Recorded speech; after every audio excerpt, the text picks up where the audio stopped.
Hello po sa lahat po ng mga Cancerian, Cancer sign. Ramdam ko sa mga cards na ang ilan po sa mga Cancerian na makakapanood po dito. Makikita mo ang video na to kung mataon na mabigat ang puso mo. Okay? So, hindi ka magre-resonate dito kung wala ka namang nararamdamang bigat sa dibdib. Okay? Sa puso mo. Cancerian, lumipad na to. Meron kang 8 of Wands. Okay? Ibaba muna natin lahat ng mga mensahe. Meron kang Wheel of Fortune. Okay? So, makikita mo ang video na to kung may bigat sa puso mo. Okay? Kapag may bigat sa puso mo, meron kang Reverse, Hangman.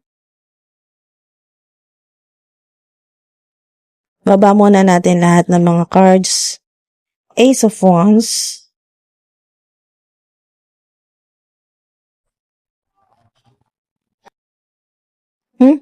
Six of Swords. Wow.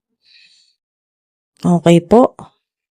Meron kayong Wheel of Fortune, Ace of Wands, 8 of Wands, 6 of Swords, reverse na Hangman. Okay?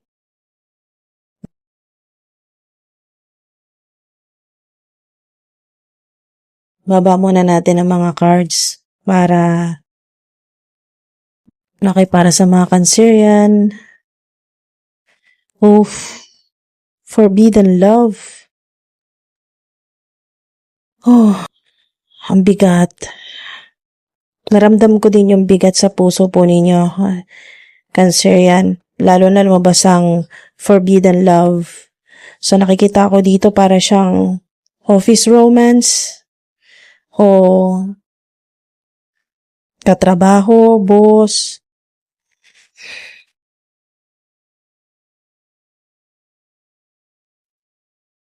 Toxic, unhealthy behaviors.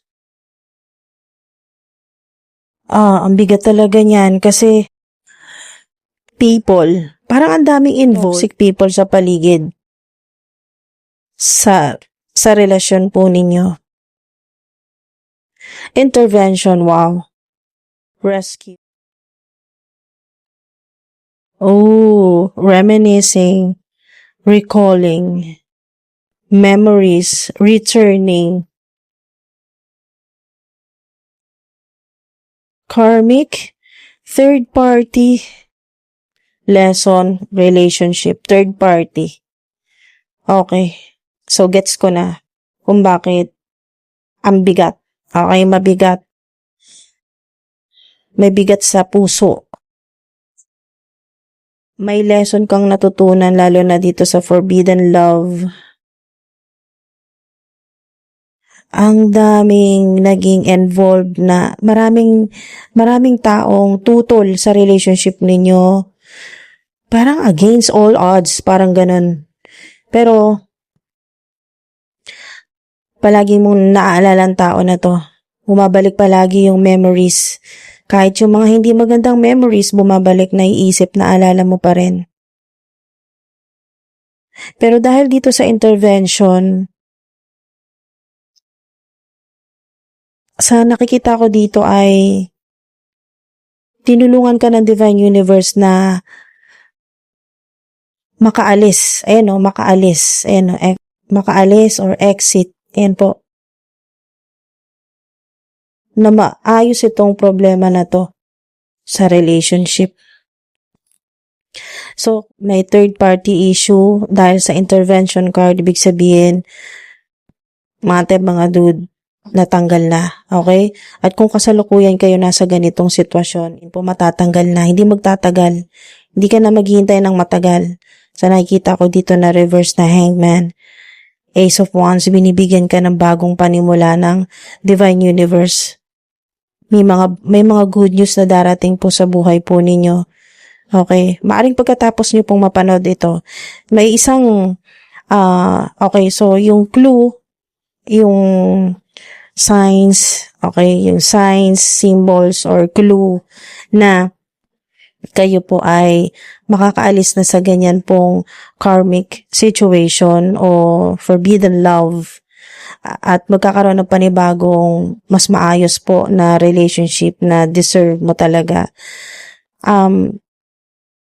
Ito pong intervention, maaring sign dito makakita ka ng apple or kasalukuyan kumakain ka ng apple or kakatapos mo lang kumain ng apple, mansanas, yan po. Chess. May connection sa chess, significant ang chess. Or maring ikaw ito or kayo, mahilig kayong maglaro ng chess. Wheel of Fortune. Mga dude. Ayan o. Wheel of Fortune. Napakahirap. Yung mga masasayang memories ninyo, napakahirap para sa'yo na bitawan. Okay? Ayan o. Wheel of Fortune. You have strength in new beginnings. The cycle restarts. Ayan o, happiness. Nangyayari na yan. Huwag mag-alala. Ayan o, faith. Merong taong para sa'yo talaga na hindi ka na mahirapan. Hindi magiging mahirap, hindi karmic. Ayun o, intervention. Tinutulungan ka na Divine Universe. Sobrang bigat ng puso mo ngayon. Ating mga dude. Maari din na nasa toxic relationship kayo. Ayan o. Synchronize siya sa Ace of Wands. Ating mga dude. Tingnan nyo to. 1. Kung nakakakita po kayo ng 111, 1111, or lagi nyo po nakikita ang number 1 ngayon, or pagkatapos yung mapanood tong video na to, madalas nyo pong makita ang number 1, fresh start. Okay? Nire-remind ka ng Divine Universe na merong rescue. Okay? Ating mga dude, hindi ka pababayaan ng Divine Universe, ilalayo ka sa toxic relationship, at bibigyan ka ng panibago. Ayan o, I want a fresh start with you. Maari po ang tao na to, na mahal po ninyo, magkakaroon kayo ng fresh start, mas maging maayos. Wala nang karmic relationship. Ikaw na lang. Ikaw lang, number 1. Ikaw lang. Or, sa ilan naman po ay talagang matatapos na tong relationship na napaka-karmic, napaka-toxic, at magkakaroon ka ng bago. Makakakilala ka ng bago. Fresh start. At ang tao na to ay galing din sa toxic relationship or karmic relationship at gusto niyang magkaroon ng fresh start, pero ikaw ang gusto niyang makasama, ikaw ang pipiliin niya. Ay, napakaganda po ng mensahe sa inyo. Fresh start, number 1.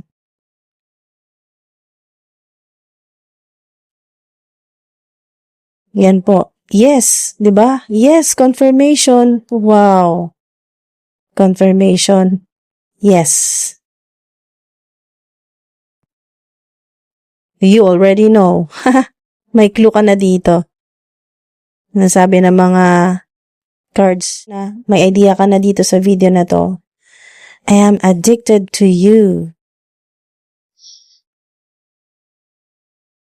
Isa rin ito sa dahilan kung bakit napakahirap para sa'yo na at mabigat sa puso mo na bitawan na ang karmic relationship na to, dahil vice versa ito sa nakikita ko. Number 6 kasi 1, 5, 15. Maring significant sa inyo. Number 15, 3, 6, 8, 1, 10. Maring ito yung date or anniversary ninyo or napaka-special po na araw para sa inyo, or pwedeng birth date. Yan po, birthday or month. 3, 6, 8. Maring March, June, August. Okay. March, June, August, January, October. So, birth month naman po, or maring ito yung anniversary po ninyo, or sa nagsa-celebrate ng monthsary, maring monthsary. So, dahil po sa nakikita ko dito na number 15 ay pag kinombine po yan ay number 6. So, sa nakikita ko pareho kayo talagang addicted sa isa't isa. Gustong-gusto nyo talaga yung isa't isa. So, mahirap talaga lalo na kung yan po ay third party relationship. Ayan o, kakasabi ko lang, third party relationship, there is someone else. There is someone else. Tatlo talaga. Ayan o, 3. Third party. There is someone else. Yes, there is someone else. Dahil po sa divine intervention, ibig sabihin, hindi hayaan ng divine universe na mahirapan ka sa forbidden love or sa third-party relationship or karmic relationship. Ibig sabihin, makaka-exit ka sa ganyang unhealthy relationship. Mga dude, may intervention. So, mapupunta ka sa relasyon na, so, huwag kang mag-alala. Mapupunta ka sa relasyon na magaan sa puso. Hindi ka na may stress. Dahil walang pagpipilian. Ikaw lang talaga. Ikaw at ikaw ang pipiliin. Oh, please give me time. I've never felt this way before. Wow. Please. Wow. Ang ganda na mensahe na to Please, give me time. I've never felt this way before. Ito pong 8 of Wands ay mga love messages. So, maaring may bagong dumating sa buhay po ninyo at hindi nyo kailangan magmadali dahil inahanda ng tao na to ang sarili niya para sa'yo. Bigyan mo lang siya ng time. Sa nakikita ko, hindi naman gaano katagal. Sa energy ng cards po ninyo, pareho nyo naman gusto ng fresh start. Kaya hindi nyo kailangan magmadali. You already know. Alam mo yan sa sarili mo. Mga dude. Ang galing. Wow. I am absolutely in love with you. Diba? Number 6. Wow. Balance yung energy. I am absolutely in love with you. Okay? So, meron talagang tao na magmamahal sa'yo. Ito na yun. Yes, yan confirmation. Meron talaga pagkatapos nitong karmic cycle or karmic relationship. Kasi, hindi mo rin gusto yung ganito na merong iba. Ayan there is someone else. Hindi mo rin gusto yung ganyan. Gusto mo ikaw lang. Ayan ikaw lang talaga. Itong fresh start na to, so, nakikita ko dahil sa vibe ng Wheel of Fortune, sa happiness, meron talagang para sa'yo na, magmamahal sa'yo ng totoo. Wala kang kahati. I am absolutely in love with you. Uy! Grabe! Nakakakilig. Parang, iba yung energy ng reading po ninyo mga duda. Iba yung energy ng reading po ninyo. Napaka-special talaga ng mensahe na to. Parang, napaka-romantic ng tao na to. Mga dude, itong darating sa buhay po ninyo. Nararamdaman ko dito na darating ang tao na to sa inyo ng June. Hintay-hintay lang kayo. May fresh start. June. Tama-tama lang din naman dahil pareho kayong hindi nagmamadali at nire-ready po ninyo ang isa't isa. Nire-ready po ninyo para sa tamang tao na hindi karmic, na talagang magbibigay sa inyo ng happiness at magpapagaan sa dibdib po ninyo na sobrang bigat ngayon. Wow, ang ganda. Yes, absolutely yes. Kailangan ko sa Divine Universe na matagpuan nyo na ang inyong the one. Hinahanda kayo ng Divine Universe para sa fresh start po ninyo. At sa nakikita ko kasi slowly but surely yung energy,